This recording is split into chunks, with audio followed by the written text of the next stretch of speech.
For the first time in over 50 years, 4 human beings are about to abandon the comfort of Earth's orbit to face the absolute and deadly void that separates our world from the moon. The moment many believed they would never see again has arrived, marking the beginning of an era where deep space exploration ceases to be fiction and becomes a reality of metal, fire, and extreme risk. 4 astronauts have been selected to guide the Orion capsule through an epic journey, serving as the vanguard of a new generation that intends not only to visit, but to establish a permanent presence on our natural satellite. This is the historic turning point where humanity decides to resume the path it interrupted after the Apollo 17 mission in 1972, using the most powerful and complex rocket ever built by NASA to break the chains of Earth's gravity. The expectation is colossal, as the world has stopped to observe this billion-dollar return, aware that every technical detail of this gigantic infrastructure has been designed to withstand the most hostile conditions known to man. However, behind the heroic images and the brilliance of the engines, there is a network of engineering challenges and unseen dangers that defy logic and test the limits of human survival outside Earth's protective magnetic field. The complexity of keeping 4 people alive in a metal box only 5 meters in diameter for 10 days in a vacuum requires solutions that border on the technologically impossible at present. To understand the magnitude of what is at stake, one must look closely at the components that make up this system, starting with the orange giant known as the Space Launch System. At 98 meters tall, it surpasses the Statue of Liberty and carries within its core the necessary force to propel Orion to speeds that defy our perception. The RS-25 engines, veterans of the space shuttle era, now roar with a new purpose, consuming millions of liters of liquid hydrogen and oxygen in a matter of seconds to ensure the mission leaves the ground. Coupled to this core, the 2 solid fuel boosters provide the massive initial thrust, generating an acceleration that subjects the crew to brutal physical forces. All this monumental hardware effort serves a single purpose: to place the Orion spacecraft on a precise trajectory into deep space, where the margin for error is 0 and reliance on life support systems becomes the only line between historic success and absolute tragedy. This is the engineering of the giant, a monument to human ambition that carries the hopes of an entire planet toward the unknown. Although the launch is the visual spectacle everyone awaits, the real test occurs in absolute silence, when communication with Earth is cut off by the dark side. The trajectory designed for this mission is not a simple orbital stroll, but a complex translunar injection maneuver that will launch the astronauts to distances never before navigated by this generation. Upon reaching the lunar vicinity, the crew will face one of the most tense and technically challenging moments in all of space exploration: the passage over the far side of the moon. For approximately 45 minutes, the colossal mass of our satellite will serve as an impenetrable shield, blocking any radio signal and leaving the 4 explorers in total isolation. During this period of technological blackout, the engineering of silence takes over, and Orion's automated systems must operate with absolute perfection, without any assistance from the command center in Houston. It is the moment where human psychology is tested to the limit, as the spacecraft glides over craters that have never seen the light of Earth, surrounded by a mystery that has fueled theories and curiosities for decades. What happens back there, far from the eyes of the world, is a choreography of orbital physics where any deviation of millimeters can permanently alter the fate of the return home. Imagine being confined in a space smaller than the interior of a van, floating in a deadly vacuum, knowing that the only thing between you and eternal oblivion is a software program. The routine inside the Orion capsule reveals survival logistics rarely detailed in official press releases, but which defines the real experience of modern pioneers. Managing waste, maintaining a breathable atmosphere, and balancing social interaction in such a confined space demands ironclad discipline and life support engineering that must be infallible. Every liter of water and every gram of oxygen is monitored by sensors that detect minute variations, while the crew deals with the constant stress of knowing they are traversing the Van Allen belt, where cosmic radiation bombards the spacecraft's hull. There are no showers, no privacy, and comfort is a non-existent luxury in this space fortress. Technology here doesn't serve well-being, but rather the guarantee of basic survival in an environment that tries to kill the occupants every second. It's a continuous technical struggle against entropy and hardware failures that can arise from prolonged exposure to extreme temperature fluctuations and unimpeded solar radiation. The risks surrounding this operation are so high that the trajectory itself was designed so that physics acts as a passive emergency system should the engines fail. Crew safety is the top priority, which led engineers to adopt the so-called free return trajectory. This elegant orbital mechanics concept allows that once the spacecraft is launched towards the Moon, lunar gravity itself acts as a natural slingshot, curving Orion's path back to Earth without the need for additional engine burns. It's a fundamental gravitational life insurance policy for a long-duration crewed mission. If the main engine of the European Service Module experiences any critical failure after leaving Earth orbit, physics ensures that the astronauts are not lost in the eternal void, but rather return to a sea landing after circling the satellite. However, this contingency plan depends on millimeter-precise initial launch, making the translunar injection maneuver the most critical event after launch. The tension in mission control is palpable, as every piece of data sent by telemetry needs to validate that Orion is exactly where it should be to keep the promise of a safe return. All this preparation and technical redundancy may seem foolproof on paper until we remember that science has not yet fully explained a critical problem observed on the last flight. During the Artemis Y mission, which sent the uncrewed capsule to test these same systems, engineers detected an alarming phenomenon that almost no one outside technical circles discusses. The Orion's heat shield, designed to withstand temperatures that would melt any known metal during atmospheric re-entry, showed cracks and unexpected wear that did not match the mathematical models. This component is the last line of defense for the 4 astronauts before they touch the ocean, and any structural failure there would result in instant and utter destruction in seconds.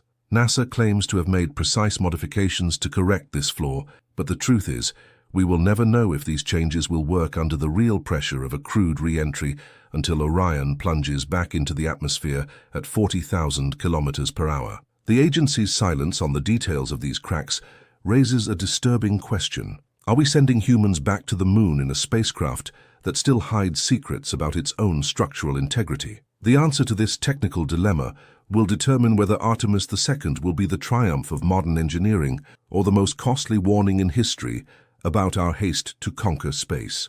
The integration of all these colossal systems, from the ignition of the RS-25 rockets to the silent operation of life support, forms a hardware symphony that leaves no room for error. The success of this mission depends not only on the brute force of the SLS, but also on the refined intelligence contained in the navigation systems and the resilience of the crew who accepted the challenge of testing these technologies in real-world conditions. We are witnessing the validation of decades of research and billions of dollars invested to ensure that the return to deep space is sustainable and safe. Every question answered about the routine in space, every piece of data collected about the radiation behind the Moon, and every orbital correction maneuver are pieces of a larger puzzle aimed at establishing the path to Mars. Humanity is back, not as temporary visitors as in the Apollo era, but as builders of a new technological horizon.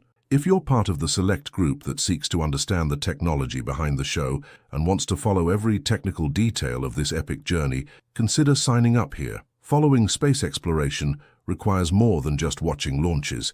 It demands understanding the engineering that makes the impossible an everyday reality for these astronauts. By joining this community, you gain access to in-depth analyses of the engines, trajectories, and risks that most people ignore. Your engagement is what allows us to maintain this level of technical depth, discussing what truly matters at the final frontier of science. Turn on notifications so you don't miss the next installments of this documentary series, where we explore the interior of the capsule and the secrets that NASA still keeps under wraps. Even with all the cutting-edge technology and precise calculations, the human factor remains the most unpredictable and fascinating element inside the Orion capsule. The courage required to board that rocket and face the unknown is what truly propels the mission beyond Earth's limits.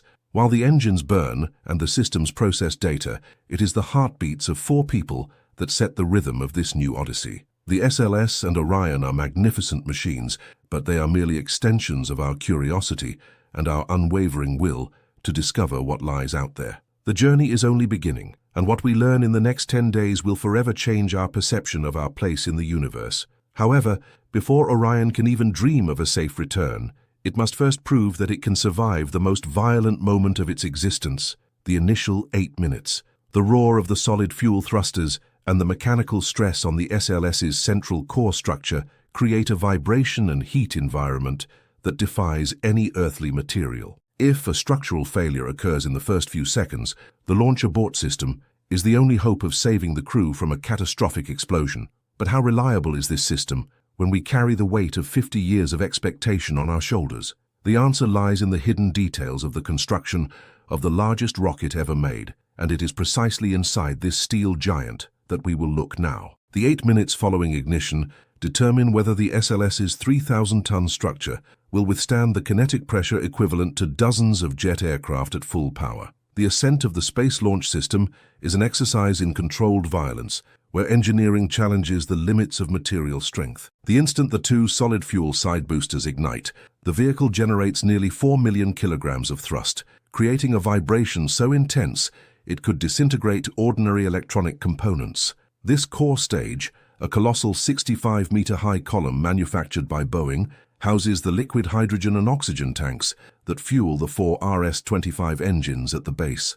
As the rocket cuts through the densest layers of the atmosphere, aerodynamic pressure reaches its peak, subjecting the fuselage to structural stresses that require a decade of testing and refinement. For astronauts Reid Wiseman, Victor Glauer, Christina Koch, and Jeremy Hansen, this is the moment when theory becomes an overwhelming physical force, pushing them against their Orion seats as Earth rapidly becomes a distant blue sphere beneath their feet. The precision required here is absolute, as any deviation in the firing of these engines would prevent the achievement of the parking orbit necessary for the next steps of the mission. After the silence that follows the separation of the side boosters, Orion finds itself dependent on a system that reuses the legacy of the old space shuttles for a much more ambitious purpose. The RS-25 engines are true engineering marvels, having been optimized to operate at higher power regimes than in any previous mission. Each of these thrusters burns fuel at a rate capable of emptying an Olympic swimming pool in seconds, generating heat that needs to be dissipated through kilometers of internal cooling pipes. The use of this veteran technology in the SLS core stage is not just a matter of economy, but of confidence in hardware that has already proven its reliability in dozens of orbital flights. However, in this mission, they are not just carrying cargo to low Earth orbit, they are providing the initial boost for a trajectory that will take the capsule thousands of kilometers away from any ground assistance. The SLS architecture was designed to be the necessary brute force to overcome Earth's gravity, transforming the immense weight of the fuel into orbital velocity in a choreography of physics and chemistry that borders on technical perfection. Once in orbit, Orion begins a systems verification process that will reveal whether the life support technology is capable of sustaining 4 humans in a vacuum. The Orion capsule's life support system is a marvel of miniaturization and efficiency, designed to operate autonomously for extended periods. Unlike the International Space Station, where resupply is frequent, here every molecule of oxygen is precious and needs to be recycled with surgical precision. Sensors constantly monitor carbon dioxide levels, internal pressure and temperature, ensuring the environment remains habitable while the external hardware battles the absolute cold of space and the intense heat of direct solar radiation. Many wonder how such a compact capsule manages the waste and hygiene of 4 people for 10 days, and the answer lies in a compartmentalization logistics system that utilizes every available cubic centimeter under the cabin floor. It's an artificial ecosystem where the failure of a single air purifier could compromise the safety of the entire crew in a matter of hours. No one imagines that the greatest immediate danger to onboard computers and astronauts' DNA is not the lack of air, but the invisible bombardment of solar particles. Upon leaving Earth's protective magnetosphere, astronauts enter a zone of constant exposure to cosmic rays and high-energy solar winds.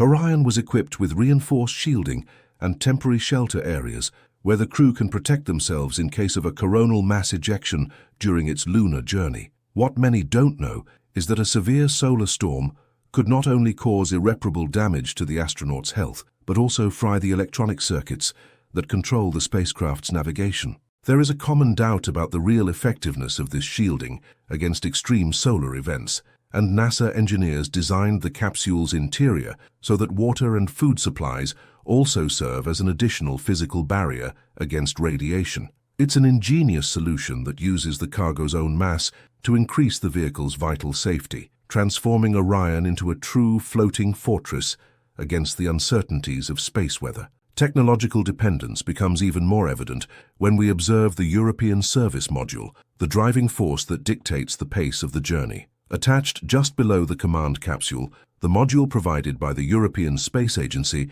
is responsible for all electrical power, thermal control, and most importantly, propulsion maneuvers in deep space. It carries the solar panels that extend like wings to capture the energy needed to keep the computers and radio systems running. Without this component, Orion would be just an inert capsule adrift. The main engine of the service module needs to fire with mathematical precision to adjust the orbit and ensure that the trajectory towards the Moon is maintained. The international integration involved in this part of the mission demonstrates that the return to deep space is a global effort, where technical collaboration between different nations is what allows overcoming challenges that would be insurmountable for a single agency. Even with all these systems working in harmony, an inevitable question arises. Why spend billions on a disposable rocket when there are cheaper commercial alternatives? The controversy surrounding the high cost of the SLS and Orion is one of the most discussed points by the scientific community and the general public. Each launch of the Space Launch System consumes a gigantic slice of NASA's budget, raising doubts about the long-term sustainability of the program. While private companies develop reusable rockets that promise to drastically reduce the price of access to space, NASA insists that the SLS is the only tool currently capable of launching Orion with the safety margin required for manned deep space flights. This tension between commercial innovation and the institutional rigor of the space agency creates a debate about the best path for human exploration. The thesis that we need this massive hardware to guarantee the survival of astronauts will be tested at every stage of this mission, but the cost of this guarantee may hide political risks that threaten the very future of human presence on the Moon. The technical rationale for using the SLS lies in its unique ability to inject a considerable mass directly into a translunar trajectory without scales. To send 4 people with all the necessary supplies and safety systems requires a force that few rockets in history have possessed. Orion is significantly heavier and more sophisticated than the old Apollo capsules, requiring a thrust that only the SLS core stage and its boosters can provide in a single launch. This brute bridge simplifies mission logistics, avoiding the need for multiple dockings in Earth orbit, which in itself would reduce the reliability of the flight profile. By choosing the SLS, NASA opted for an architecture that prioritizes robustness and immediate safety, accepting the high cost as the necessary price to minimize the variables of failure in a mission that does not allow for errors. It is an affirmation of state engineering as the only one capable of handling the extreme requirements of a 10-day trip around our satellite. If you want to understand how this dispute between state-owned and commercial rockets will define what you'll see in history books, subscribe and turn on notifications. The technological battle behind the scenes of space exploration is as fascinating as the missions themselves. Here we delve into the technical data that explains the decisions of major agencies, so that you are not just a spectator, but someone who understands the logic behind every billion invested. Comment below if you believe the SLS is worth the investment, or if NASA should have bet everything on commercial solutions. Your engagement helps bring more detailed content like this to those who truly appreciate science taken seriously. Despite the rocket's raw power and Orion's sophistication, orbital physics presents challenges that no amount of money can buy. After the final separation from the rocket, Orion enters a free flight phase where inertia and gravity become the dominant forces. The crew must rely entirely on calculations made on the ground and the perfect execution of course correction maneuvers. Any anomaly in the translunar injection engine burn could put the spacecraft on a collision course, or worse, launch it away from the gravitational influence of Earth and the Moon. It is a moment of technical vulnerability, masked by the tranquility of movement in the vacuum, where success depends on the harmony between human command and the precision of the navigation software. This confidence will be pushed to its limit when the astronauts reach the point of no return, where the only way out will be to face the far side of the Moon. The transition from terrestrial to lunar influence is an invisible boundary that completely changes the dynamics of the mission. Upon crossing this limit, Orion becomes dependent on lunar gravity to ensure its return. However, before this slingshot maneuver is completed, the crew must face absolute silence and total darkness on the other side of the satellite. What awaits them in that region where communication with Earth is physically impossible is what separates an orbit test from a true exploration of the unknown. The mystery surrounding what happens during those minutes of isolation is merely the prelude to the greatest challenge that the antithesis of this mission holds for us all. Crossing the point of no return means that for 45 minutes, Orion will be an electronic ghost floating in total isolation in the darkness of the far side of the Moon. At this stage of the journey, the crew leaves behind the visual comfort of Earth to face the most enigmatic territory in our orbital system. The far side of the Moon is not just a region without sunlight at certain times, but an absolute exclusion zone for radio waves. The rocky mass, thousands of kilometers thick, blocks any attempt to contact mission control in Houston, transforming the spacecraft into a solitary technological island. It is here that the antithesis between human control and cosmic indifference reaches its peak. Reed Wiseman, Victor Glover, Christina Koch, and Jeremy Hansen become the only human beings in the universe to witness a landscape that humanity has not seen up close for more than half a century. The silence inside the cabin is filled only by the systemic noises of life support and the breathing of the astronauts, who must rely entirely on the automation of the European Service Module. Every second without communication demonstrates the psychological resilience of those who know that, if something fails there, no one on Earth will be able to help or even know what happened until the spacecraft emerges on the other side. The absence of a radio signal forces the crew to confront the reality that they are operating in an environment where physics is the only authority present. Many people question what truly exists in this region that remains perpetually hidden from our terrestrial view. Far from the lights and electromagnetic interference of our planet, the sky reveals itself with an indescribable clarity, but the lunar surface below is a desert of violent craters and rugged terrain. Unlike the visible side, which boasts vast seas of cooled lava, the hidden side is dominated by a far more chaotic terrain, the result of billions of years of bombardment by meteorites that Earth never intercepted. The Orion spacecraft glides over this geological chaos, while its sensors collect crucial data for future landing missions. This isolation is the ultimate test for the inertial navigation software, which must calculate the exact trajectory without the aid of GPS or terrestrial radar. It is the moment where human ingenuity is put to the test by the monumental scale of the void of space. As the capsule flies over the lunar surface in complete silence, the inevitable question arises as to what NASA really hopes to find in these unexplored regions. There are historical records of Apollo-era astronauts reporting strange sounds and unexplained flashes of light during their passage through the far side of the Moon. Although official science attributes these phenomena to static interference and cosmic rays hitting the optic nerve, the mystery continues to fuel popular imagination and technical discussions about the Moon's habitability. The Artemis II mission is not there merely to observe, but to map thermal signatures and mineral deposits that may indicate the presence of vital resources. Public curiosity about rhythmic lights within craters or moving objects on the surface is integrated into the crew's visual observation protocols. They are our eyes, in a place where sunlight reaches extreme temperature peaks during the lunar day, alternating with a cold capable of freezing metals in a matter of minutes. What is discovered in this interval of silence could fundamentally change plans for the construction of a permanent base. Can you imagine the panic of seeing a critical alert on the dashboard when there's no one thousands of kilometers away to answer your call? The emergency protocol on the far side is severe. The crew must act completely autonomously. If a propulsion system failure occurs during the gravity slingshot maneuver, the astronauts would have to perform manual repairs or trajectory adjustments using only Orion's internal resources.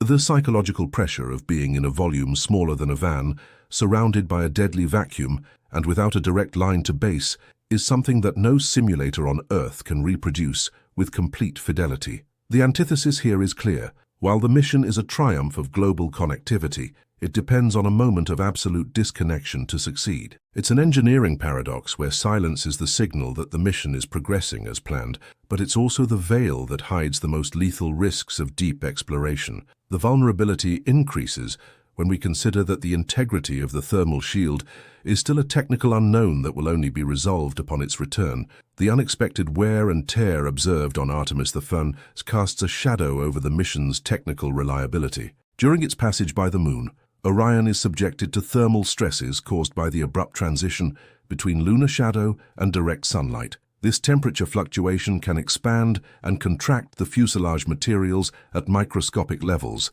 testing the resilience of the protective layers. If the cracks detected in the uncrewed test flight are a systemic design problem, each maneuver performed in lunar orbit could be exacerbating a flaw that will only manifest catastrophically upon re-entry. The astronauts operate knowing that the terrain they fly over is a graveyard of failed probes, and that the only difference between them and these machines is the human capacity for improvisation in the face of unexpected technical error. What happens if, upon exiting the dark side, the radio signal fails to return and the ship remains silent to the world that anxiously awaits it? The reacquisition of the signal is the most tense moment for the astronauts' families and the engineers on the ground. There is a specific time window where orbital physics dictates that Orion must appear on the lunar horizon and re-establish the telemetry link. If that time passes without a single bit of information being received, the contingency plan enters dark territory. The possibility of a micrometeorite impact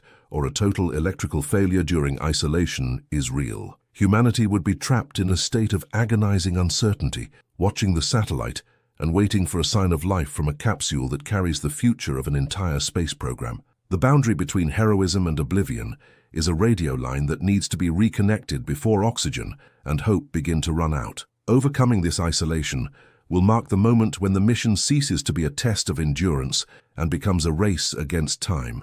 Upon re-establishing contact, the astronauts bring with them not only scientific data, but confirmation that life support technology has overcome the challenge of the lunar environment. The transition back to Earth's gravity requires a series of precise engine burns that must be coordinated with mission control. Now, having experienced what few have seen, the crew must focus on the logistics of the return, managing energy consumption, and maintaining cabin stability for the final phase. The delivery of results begins here, with the first high-resolution images being transmitted and validation that the European service module has fulfilled its vital function. Confidence is restored, but the atmosphere inside Orion is one of constant vigilance, as the journey home is as dangerous as the departure. To understand how NASA plans to protect these astronauts from space debris on their return journey, follow the upcoming details by clicking the subscription button. Deep space safety is a game of probabilities and heavy shielding. In the next segment, we'll analyze what Orion can truly withstand in terms of micrometeorite impacts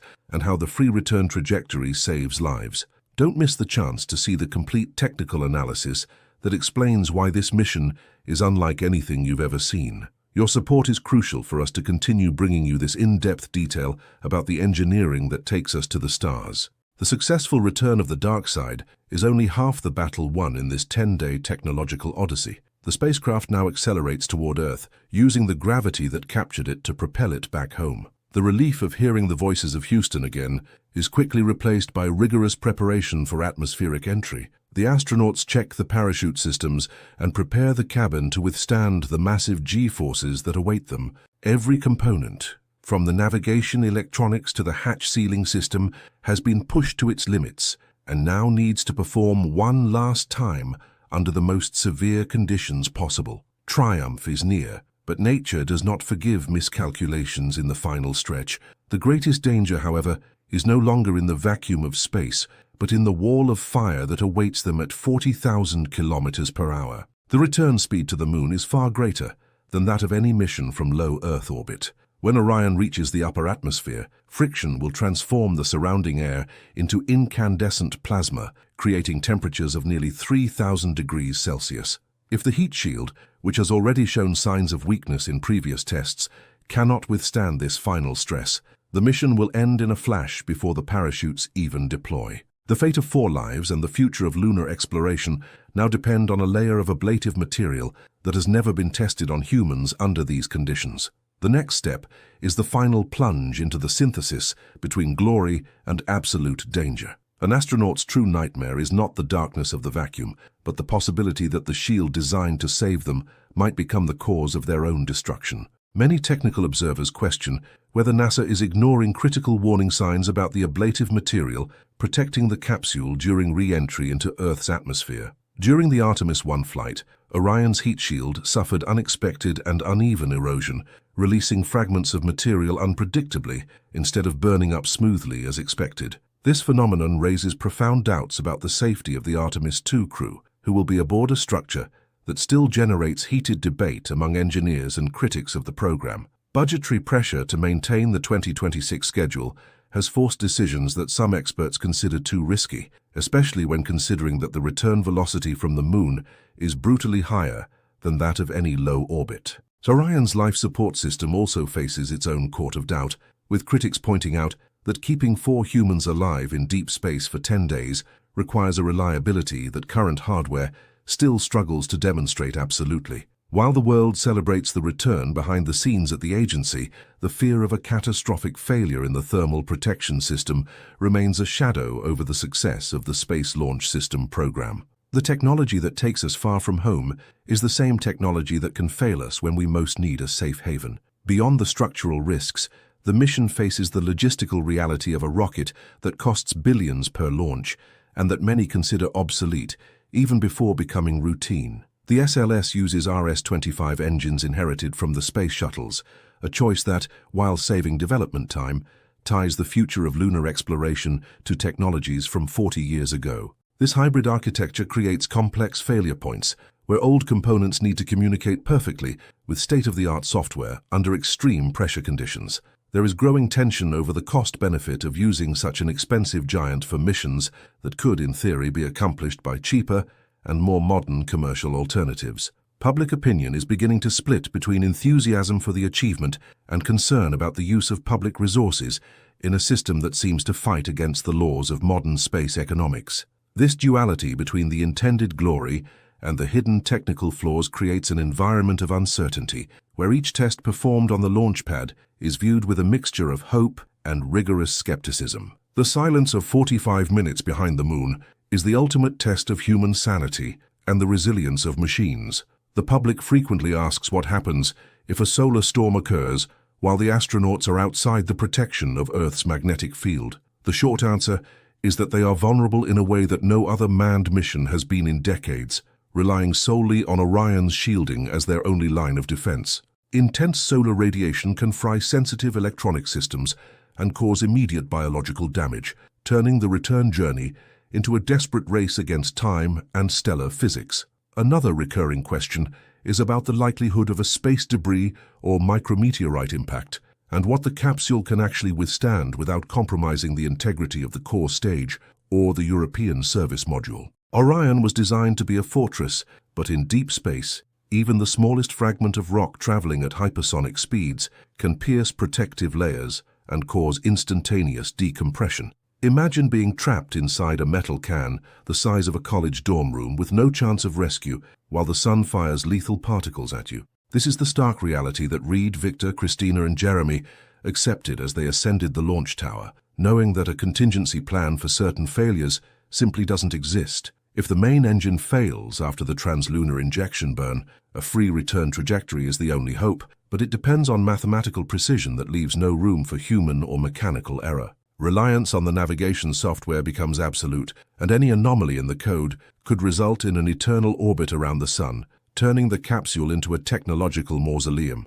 Isolation is total, and communication with Houston is merely a distant echo of a world that seems increasingly unreal in the face of the vast emptiness surrounding them. Trust in engineering is a leap of faith that many would not be willing to take when the price is their very existence. The antithesis of space progress is the fragility of life in the face of forces we cannot control or predict with complete accuracy. However successful ground tests may be, the lunar environment is a hostile laboratory that would expose any technical arrogance to catastrophic failures. The pressure to win the new space race, this time involving other countries and private companies, creates a climate of urgency that can obscure vital signs of material fatigue. Safety is presented as a priority, but the history of space exploration teaches us that overconfidence is often the prelude to disaster. The balance between boldness and prudence is being tested to the limit, and the final result will only be known when Orion finally touches the ocean waters under its parachutes.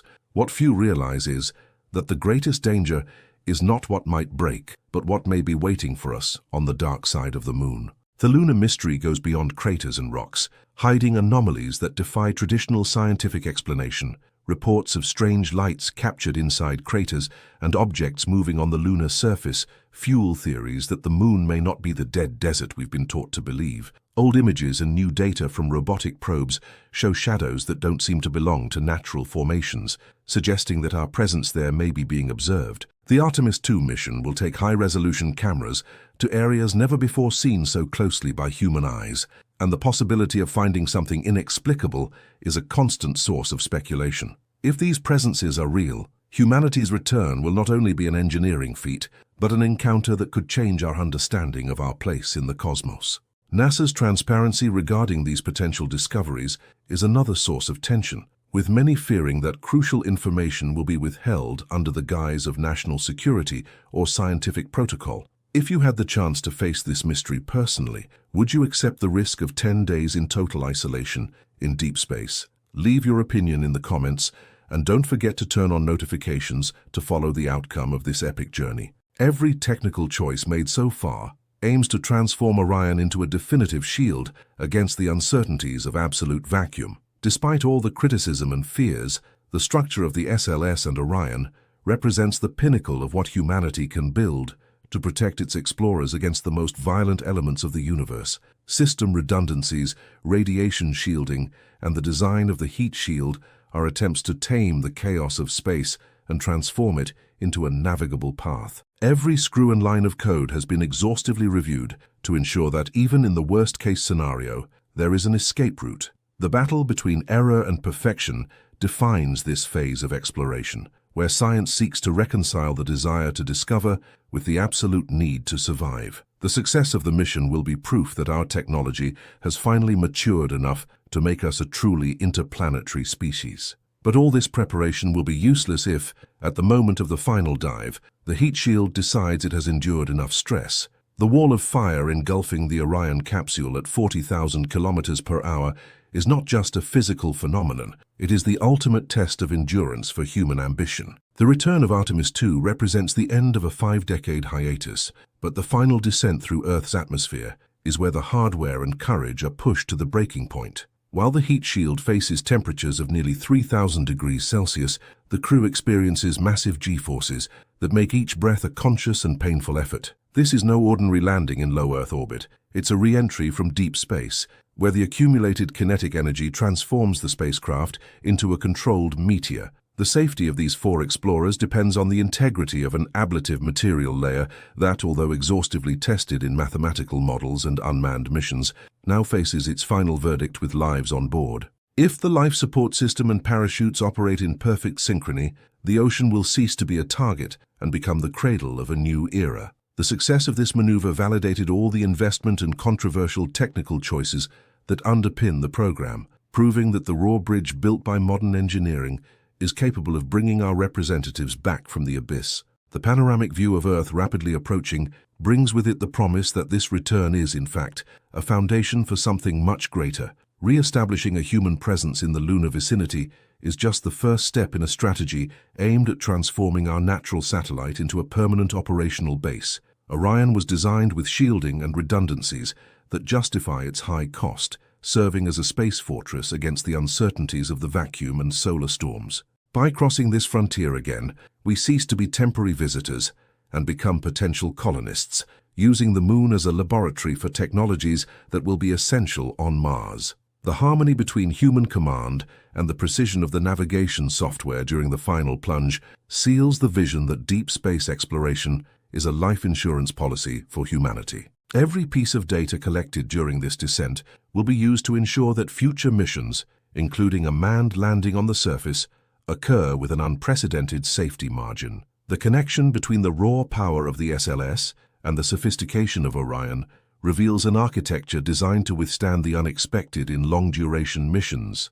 Many wonder what would happen if the main engine failed after translunar injection, but the answer lies in the very physics of the free return trajectory. The mission design allows the spacecraft to return to Earth freely, using gravity as a contingency engine, which reinforces the robustness of the engineering presented. Even in the face of risks such as micrometeorite impacts or intense radiation outside the Earth's magnetic field, the capsule maintains its structural integrity as an absolute priority. This system was not built just to fly, but to survive scenarios where any minimal failure would result in eternal isolation. The redundancy of communication systems and advanced thermal protection are the pillars that transform a dangerous journey into a repeatable and sustainable feat. The glory of the return is often overshadowed by the icy silence that precedes the revelation that we are not the only watchful observers of this celestial movement. While we celebrate the technical success and safe return to Houston, images captured in distant craters and reports of visual anomalies during isolation on the far side of the moon remain unanswered. There is a latent tension between rigorous scientific exploration and evidence suggesting that the moon may hold secrets that challenge our current philosophy. If unknown presences are indeed monitoring our every move, Artemis II is not just a test mission, but the prelude to a contact that will change our history. The possibility that we are opening a door to intergalactic dialogue casts every engineering maneuver in a new light, where technique meets absolute mystery. This contradiction between the concrete and the inexplicable is what drives the next generation of scientists to seek answers beyond the obvious. The themes of technological sovereignty and ancestral curiosity merge when we realize that the moon is a gateway to the unknown. The budgetary pressures and challenges of the Lunar Gateway pale in comparison to the magnitude of what we can find by establishing a permanent base. The exploration of the satellite by multiple nations will create an unprecedented environment of cooperation, where knowledge will be the main currency. We are finally returning to do what we should never have stopped doing, expanding the limits of our species. What the 4 astronauts saw during the 45 minutes of absolute silence behind the moon may be the missing piece to understanding our true position in the cosmos.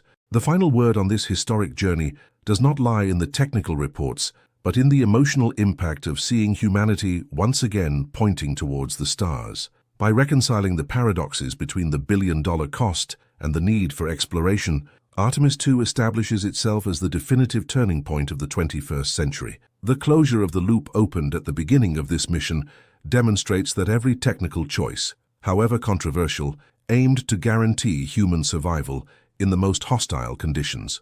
The free return trajectory was not just an orbital maneuver. It was the physical guarantee that our heroes would return home. The engineering of the giant proved to be, above all, a life insurance policy for the continuation of our exploratory trajectory. Humanity is back in deep space, and this time the plan is to stay. If you feel the impact of this new space age, subscribe to the channel to follow every step of this journey and turn on notifications so you don't miss the next revelations about what awaits us on the lunar surface. This is the time to be part of a community that doesn't just accept superficial information. The debate about the risks, technologies, and mysteries of the moon is only beginning, and your participation is crucial to keeping the flame of curiosity alive. Comment below if you would have the courage to face 10 days of absolute isolation inside Orion in exchange for a view that few humans have had. The success of this mission paves the way for Artemis III to achieve the first crewed landing in decades, turning fiction into a reality of metal and fire. The journey that began with the roar of the SLS on Florida soil ends with a safe splashdown and the certainty that we are capable of extraordinary feats. The resilience demonstrated by the crew and ground teams reaffirms human leadership and determination to conquer new frontiers. We are living history in real time, and each image sent back is a reminder that the universe is much larger than our vain philosophy supposes. The path ahead is costly and uncertain, but the inspiration it generates is immeasurable. The real question now is not whether we can return, but whether we are prepared for what we will find when we decide not only to pass by the moon, but to stay.